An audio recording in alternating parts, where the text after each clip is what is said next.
Ladies and gentlemen, this is TVP World. I'm your host Benjamin Lee, and welcome aboard the Eastern Express. What happens when a country obsessed with its own territorial integrity starts flirting with someone else's separatist? In Beijing's case, it's less hypocrisy and more strategy. As Georgia distances itself from the West, criticizing Brussels and Washington while embracing multipolarity, Beijing sees an opportunity. A small, divided, strategically located country looking for alternative partners?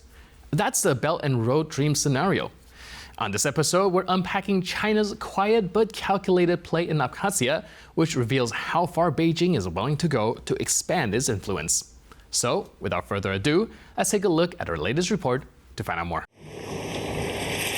The Georgian breakaway region of Abkhazia has been gaining some notoriety in recent weeks. Reports say that a delegation of Abkhazian entrepreneurs attended the Food to China Expo in the Chinese city of Guangzhou.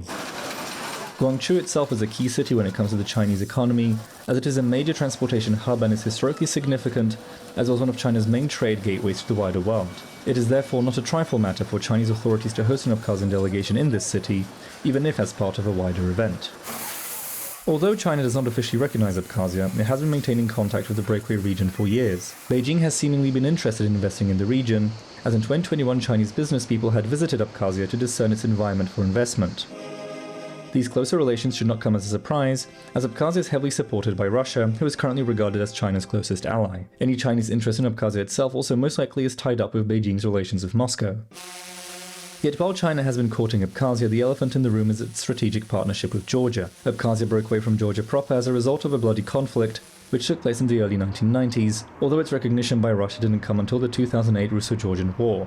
Although the government in Tbilisi will most likely not want to strain its relations with China, given its recent issues with the European Union, it will also probably not take too kindly to Beijing's ongoing interest in Abkhazia, which gives the region a semblance of recognition. And now, let's zone in on the explaining portion of our show. Abkhazia is one of the most important regions when it comes to post-Soviet politics. It has been a focal point of tensions in the South Caucasus for several decades, and its status was one of the leading causes behind the Russian invasion of Georgia in 2008. In the wake of the fall of the Soviet Union, Abkhazia immediately sought to separate itself from Georgia, which led to a series of conflicts and the ethnic cleansing of tens of thousands of Georgians. Today, the breakaway region is recognized only by a handful of states: Russia, Nicaragua, Venezuela, Nauru, and Syria. International organizations such as the United Nations and the OSCE do not recognize it and instead reaffirm Georgia's territorial integrity. Even close Russian allies such as Iran and especially China do not recognize Abkhazia. Georgia itself calls the territory occupied and often points out the strong Russian military presence in the region. What's more, Russia has been exerting very strong economic, political and social pressure on the region, for example through the distribution of Russian passports to its residents. The region also has its own government, which is heavily supported by Moscow. So while Abkhazia is de jure a part of Georgia, in practice it is impossible for Tbilisi to exert any control over the region, which has essentially become a Russian puppet state. And now, let's take a look at the issue in greater detail. In late September, a small but symbolic deal was signed in the breakaway region of Abkhazia, a region recognized by almost nobody but defended by Russia and claimed by Georgia. Representatives from Abkhazia's Chamber of Commerce inked a memorandum of understanding with a Chinese trade delegation from Guangdong province. Within 48 hours, all mentions of the signing vanished from Abkhaz social media channels. But the signal had already been sent. Beijing is quietly testing the waters in Georgia's breakaway territory. Now, to be clear, this wasn't some formal diplomatic recognition. China still officially upholds Georgia's territorial integrity, but this kind of unofficial outreach hints at something deeper. China is growing comfortable in navigating the gray zones of post-Soviet geopolitics, and it's not hard to see why. Abkhazia sits at the crossroads of the Black Sea and the South Caucasus, a region Beijing views as a crucial node in its Belt and Road initiative. Even a symbolic presence there could give China another lever of influence between Europe, Russia, and the Middle East. Yet, the real story is about China's ability to play both sides of Georgia's divided map. On the same day that Abkhaz delegates were showing off their wines in Guangdong, China's ambassador in Tbilisi was meeting Prime Minister Irakli Kobayidze, exchanging smiles and promises of deeper cooperation. Kobahize called China an example of all civilized countries committed to progress and peace. Georgia's ruling Georgian Dream has been courting Beijing as part of its broader pivot away from the West. But China has been far more reserved in return. When the two countries signed their strategic partnership agreement back in 2023, Tbilisi made sure to reaffirm its full support for the One China principle, backing Beijing's claim over Taiwan. Georgia even bans entry to anyone holding a Taiwanese passport, the only UN member state to do so. And what did Georgia get in return? Silence. The agreement made no mention of Georgia's own breakaway regions. Beijing neither recognized them nor explicitly endorsed Tbilisi's sovereignty over them, and that's not an accident. It's a feature of China's foreign policy. Beijing prefers flexibility, especially in regions where Russia still calls many of the shots. Meanwhile, on the ground, China's economic footprint in Abkhazia is small. The region's trade with China consists mainly of cheap online imports like cosmetics, clothing, tech gadgets. The real investments, the big infrastructure projects, are all in government-controlled Georgia. Highways, ports, logistic hubs. Beijing knows exactly where its money is safest and where the red line lies. By keeping the relationship informal and ambiguous, China can maintain good ties with both Tbilisi and Moscow while gradually building its own foothold in the South Caucasus. It's the same playbook Beijing uses across the world. Engage where it profits, stay silent when it costs, and in the end, Georgia may find that while it's eager to support one China, Beijing is perfectly content with two Georgias. And now, here to shed more light on the issue is Grigor Ulihize, a professor of international relations, Caucasus University. Hello, sir, and welcome to Eastern Express. Thanks for having me. Can you help us understand what does China's simultaneous engagement, both with Tbilisi and Sukhumi, actually suggests about its kind of strategic goals in the Caucasus? Well, China's engagement with Georgia, particularly since the 2023 strategic partnership, can be viewed through the lens of Beijing's broader strategic goals. Belt and Road Initiative and Middle Corridor. Georgia is a crucial transit node for the Middle Corridor, which is Trans-Caspian international transport route, offering an alternative route bypassing Russia. China sees Georgia as a key gateway to the Black Sea and Europe. We have to understand this approach from the selfish angle. The primary interest is economic connectivity and diversification of supply chains, securing access to European markets and creating economic dependency that can translate into political leverage. Another goal is to expand its political and security footprint in the South Caucasus, a region historically dominated by Russia. This aligns with China's push for a multipolar world order and challenges Western influence. The Global Security Initiative, a Chinese concept, is often viewed as an attempt to introduce Chinese-style solutions to governance issues that could undermine democratic norms and institutions, potentially conflicting with Georgia's EU-NATO aspirations. Another issue is investing in key infrastructure like the Naklet deep sea port and construction of the central highway of Georgia, and acquiring Georgian assets like the major banks.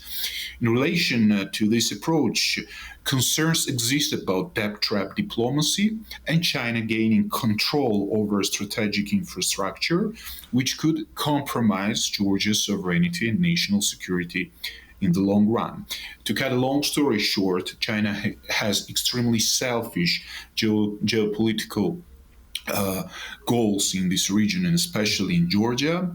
And very often these goals contradict the national interests of this Eastern European country. Right, like you mentioned, China's mostly looking for its self-interest, though. We're curious about Beijing's silence about Georgia's territorial integrity. What messages does that send? First of all, I would like to mention the omission in the 2023 strategic partnership. The document failed to explicitly affirm Georgia's territorial integrity within its internationally recognized borders, which would include Abkhazia and Skin Valley region, which is widely known as South Ossetia, while simultaneously requiring Georgia to firmly, I quote, firmly adhere to the core China principle, legitimizing China's claim over Taiwan. What is the interpretation? This omission is widely seen as a nod to its close strategic partner, Russia, which maintains effective control and recognizes the independence of the occupied regions. It's a calculated diplomatic move that undermines Georgia's core sovereignty issue in favor of a strategic partnership with China and its alignment with Russia. While China officially respects Georgia's territorial integrity, evidence of direct high-level cooperation between China and the de facto regimes in Abkhazia or Skin Valley region is generally not publicly available or widespread, as it would directly violate its stated policy and international norms. However, the lack of explicit support for Georgia's internationally recognized borders is the key point of concern, signaling a pragmatic alignment with Russian interests over the principle of territorial integrity. All right, so do you think China's engagement with Abkhazia has anything to do with them perhaps not wanting to step on the toes of Russia? Of course, as I have already mentioned, the South Caucasus has always been dominated by Russia, and this country, which seems to be a strategic partner for Beijing, plays an important role in terms of China's actions in this region. But in parallel with the ongoing war between Ukraine and Russia and growing dependence of Moscow on Beijing, China is not asking any permissions from Moscow anymore and feels more and more comfortable in Georgia. And the demonstration of this fact is Chinese participation in the two biggest strategically important infrastructure projects, which are Anaklia deep sea port construction and the creation of the Central Highway of Georgia, which is also one of the biggest investments for the independent for this country since regaining its independence. All right, isn't it a little bit hypocritical on Chinese part to emphasize the one China policy and meanwhile dealing separately with Abkhazia? Does that not undercut their own narrative? Yeah, that's from this point of view, it is not anything new from the Chinese modus operandi, because they act quite bravely in this regard without asking any permissions, but they do not do this all these publicly. Their approach is subtle, but still, when the national interests and selfish geopolitical interests, and generally national interests are selfish, they don't need permissions, especially in the less important countries like Georgia. What I mean in less important in terms of its political way on international arena, because Georgia cannot be considered in the top league players in this regard. That's why Beijing feels very comfortable, and from this cooperation, Georgia gets only economic and quite minimal economic benefits, while China has got a total dominance and growing dependence of Tbilisi on this major player in the region and beyond. All right, so in this deal where China gets a majority of the benefit and expense of Georgia's interest, do you think that there's a possibility that, well, Chinese won't have the type of monopoly that it seeks and Georgia would turn to the West for more of its support and economic dealings?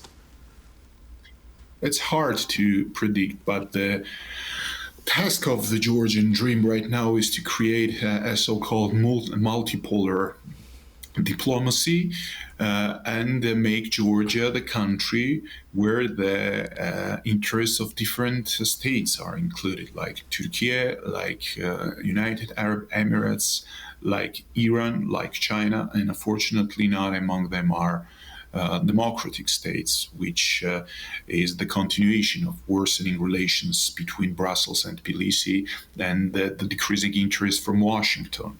And theoretically, this approach can be explained rationally, but the lack of the Western presence here and the already mentioned weakening and worsening relationships between Georgia and the West, these tactics seem to be quite dangerous for Georgia because these countries cannot be trusted. And when you remain alone with authoritarian and totalitarian states, I would say that the fate of this state actor is not quite optimistic, especially of the small ones and tiny ones like Georgia. All right. For the benefit of our viewers, can you help us understand what Abkhazia is like? How's the people dealing with this decision made by their leadership? Abkhazia is almost totally controlled by Russia.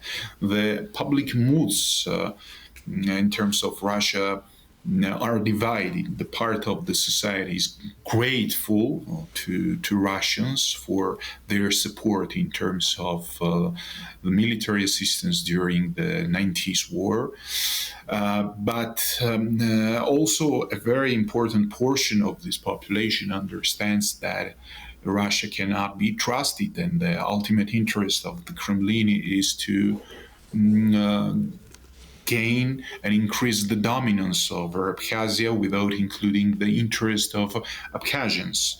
In this regard, unfortunately, the approach of the Georgian government seems to be very weak, and they does not have any special policies in this regard to how to restore territorial integrity and the reintegration with Georgia. Does not seem very attractive for local Abkhazians, which is quite painful for us, for Georgians. But we understand this reality because their Russian propaganda and Russian influences work very effectively.